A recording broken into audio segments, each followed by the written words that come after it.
would say that it's okay not to be. How does it go? It's okay not to be okay. Mm-hmm. When I was younger, I always thought like, wow, I have to. If I don't.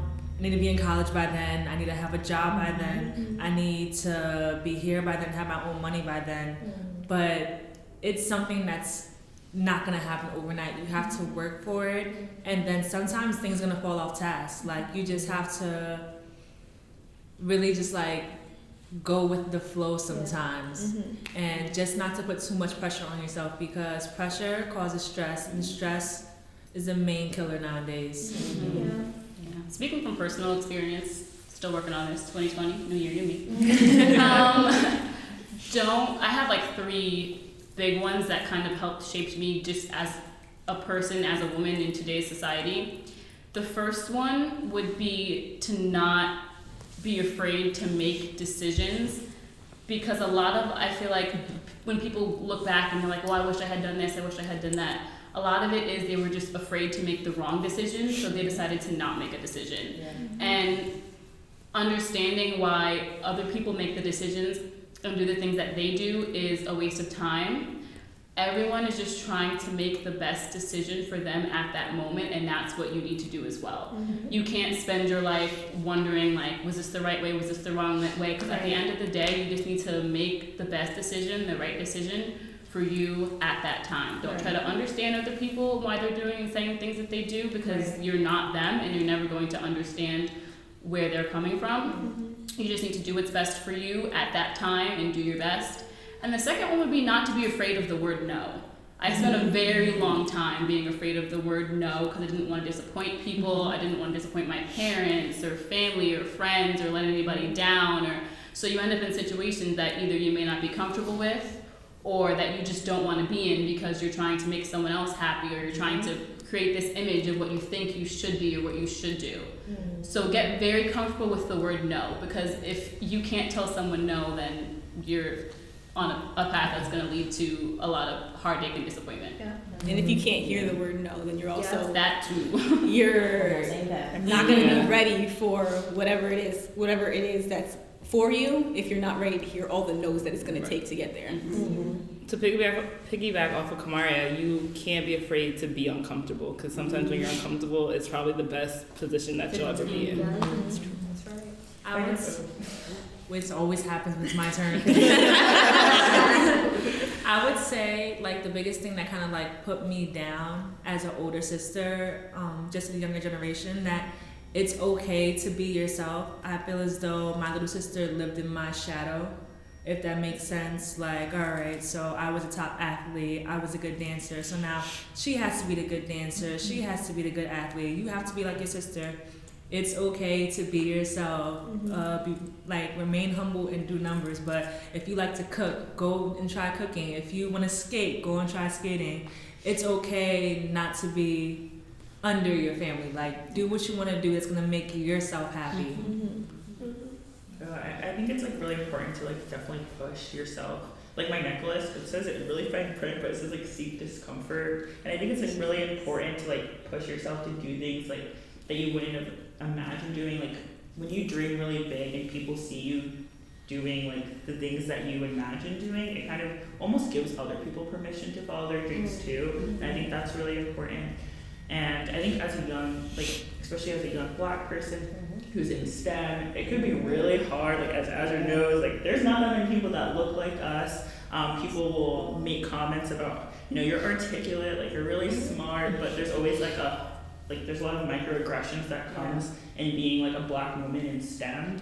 So I think especially when you have diverse interests, I think it's okay in some parts of your life to be more traditional, like going into certain sort of academic routes, but not feeling like you have to do everything everyone else is doing, like still pursuing dance and still pursuing hobbies. Like you don't ever have to be one type of person. Like you could kind of be your own path, like Erica was saying. You don't have to be the ideal version of what someone else thinks like a person in STEM is, or a person in XYZ is. Just be yourself, because like it doesn't help anyone if you're not yourself.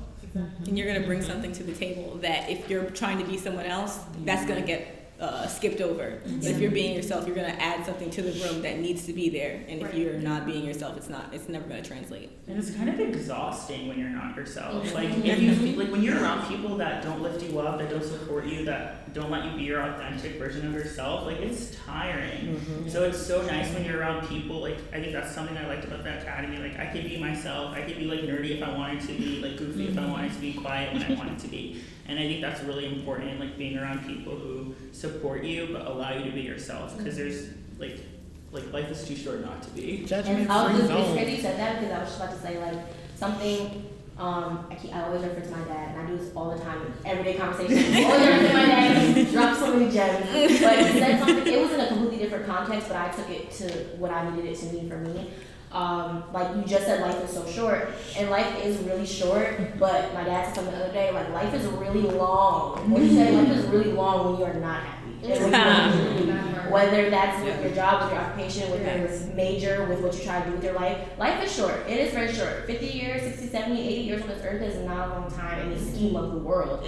But if you are miserable every day of those 80 years, life is really long. You're going to feel it. Definitely put yourself in positions where you're going to be the happiest version of yourself, your most authentic self, where you're going to wake up in the morning and say, I like my life. I like what I'm doing here. I don't know what it is yet, but I like it. Like whatever you need to do to get yourself at that place. Because if you think about it, there are times like most people are not at that place, especially in their professions and their careers and what they're doing that makes them money. They wake up in the morning and say, I actually hate this, and it's kind of like, no, don't even subject yourself to that because life is short, but life is long when you're not happy. So. And just to add on to that, as someone who just like recently started their career, it hits different when you don't like your job. And like this is it for you. Like you can't just be like, all right, well my job is crappy, but I'm going to school to be a doctor, or I'm going to school to be this. Like no, like this is it for you. So if you're not fulfilled at your job and this is something that you're supposed to love and this is your career, like don't hesitate to change it. Like this is something that you're supposed to be doing for the rest of your life. And I think that another thing that I learned, which I think it kind of coincides with what everyone was saying, is just like, don't be afraid to demand others to treat you the way that you feel like you should be treated. I think a lot of times we kind of take people's stuff, we just kind of say, oh, well, that's just them. And it's like, no, like, don't be afraid to demand that respect from people, to check them, because you are worthy of that, and if you don't set those boundaries, no one is going to set those boundaries for you, And it also may be hard as a young African woman or woman of color, because when you do set the boundaries, it's like, dang, was that harsh, Because everyone looks at you differently, because when you set a tone, the tone is just so big and so large just because of the skin you're in, Right. So just don't be afraid. Right. And then if something makes you feel uncomfortable, take a day to take it in. Yes. And then the next day you deal with it, because I would say is a big thing that I struggle with was dealing with situations with emotion. And emotion can make you or break you. So what I would say is just take a day, let it sink in, and then take on the target the next day. Just to piggyback off of what Erica said, I think we're so afraid to, when somebody does something to us, we're so afraid to react because we're afraid to be seen as the mad black girl, the aggressive black girl. So I just feel like be yourself. If you feel a way about a situation, just be upfront. Don't be afraid to feel like somebody else is going to be uncomfortable just because you're trying to check them for treating you a certain way. At the end of the day, you're in most cases, unless you're in a field that is us, you're going to be the minority in the room. You're going to be, if not, we have kind of the two strikes against. It's kind of like, you're a woman, but you're also a black woman, or a Latino woman. Like, you're kind of like that. Like, so with that, don't be afraid to, it's kind of like, okay, if I'm going to be here, I'm going to demand my space. I'm going to walk into the space like I deserve to be here, because I do. And like Kayla was saying, in scientific fields, that's really hard. In business fields, I can only imagine that's like really hard. You walk in and you're in a room of Caucasian men, and it's kind of, okay, you can easily get lost in that and drown in that and be like, oh no, I'm not doing this, I'm not doing this. No, you have to be comfortable saying, okay, that's fine. I'm a woman, I am black, but I also deserve to be here. And if anybody has any questions on that, feel free to let me know. Right. And at the end of the day, you know who you are.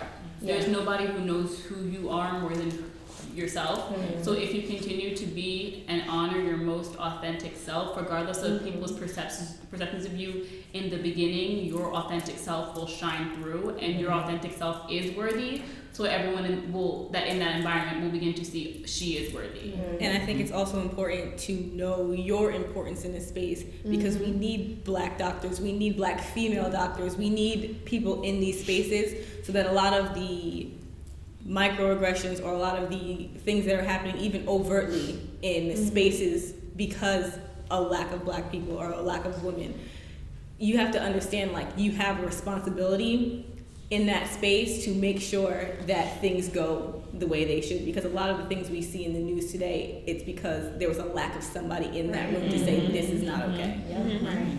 And the least we could do as all of us in the spaces that we enter and are in, if it means that we're gonna have to kind of sacrifice our comfortability and sacrifice our, complacency, so that the next generation of little black girls coming up can walk into that room comfortably, then that's just what it's gonna have to be, because that's what it is. That's definitely the point. Definitely. And I also want to add on to that, being young too. Like, sometimes people will feel like just because you're young, you don't have the knowledge or you don't have the competence to do your job well, and that's absolutely not true. Sometimes you could be young and fresh in the field and do it just as good, if not better, than people that have been in this field, whatever field that is for you, 20 plus years. There's always new and innovative things that are happening, and you kind of have the one up on somebody who's didn't come up in that time, so there's always something that you can add to the picture. And also, this is my last point. I just love what he said. Also, and this was my mentor over the summer taught me, not me, she didn't tell me this, but I remember she was speaking to another intern about it. Be flexible and be teachable. You don't know everything. Even though we are young, we feel like we know everything, and it's like, I know. Be teachable. Be open to what people have to say to you, for criticisms that people have to say to you, especially as a young woman. Because people are not going to want to work with you if you're not teachable. And not only that, it's kind of like, even if you feel like you know more than the person that's trying to teach, there's always something to be learned in every interaction. It may not be the information, but there's a lesson in it. There's something to be learned in every interaction you have with those around you. And just keep that lesson in mind. Yeah, like, don't be afraid to be wrong, or like to say I don't know, or to ask for help, because I feel like a lot of people, especially like I go to a predominantly white institution, like there's so many people who are already comfortable with raising their hand and being wrong, and like you don't want to seem like you're like dumb or like you're not as competent as other people, and I think especially as a woman it can be hard.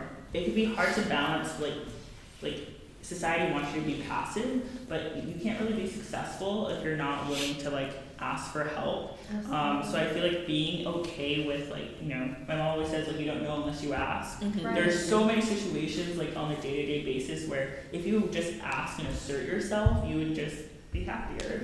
So like being more comfortable, because luckily like white men are already comfortable doing that. Like you have to like, build the courage to do it too. I feel as though we're in the era of social media. So what I would say to the younger woman is to go at your pace. If you go on Instagram, you go on Facebook, and you see somebody that's your age doing 20 things above you, don't let that discourage you. Like, you have to go, all right, just as you're 18, you might go to school at 25. That is your pace. Just because you get a job at this age or you do that, everything is at your pace. So don't let social media or people discourage you. Let it encourage you, if so. And to add on to that, you don't know what that person went through behind the picture. All you see is the achievement, all you see is the success, but you don't see what they had to go through in order to get to that point that they could post that picture and be like, just got this degree or just got this new job, so don't always assume that people are just magically, popping up with blessings and success. Like, no, there's a lot of stuff that comes along with that before you get to that point. And some people are born into it. But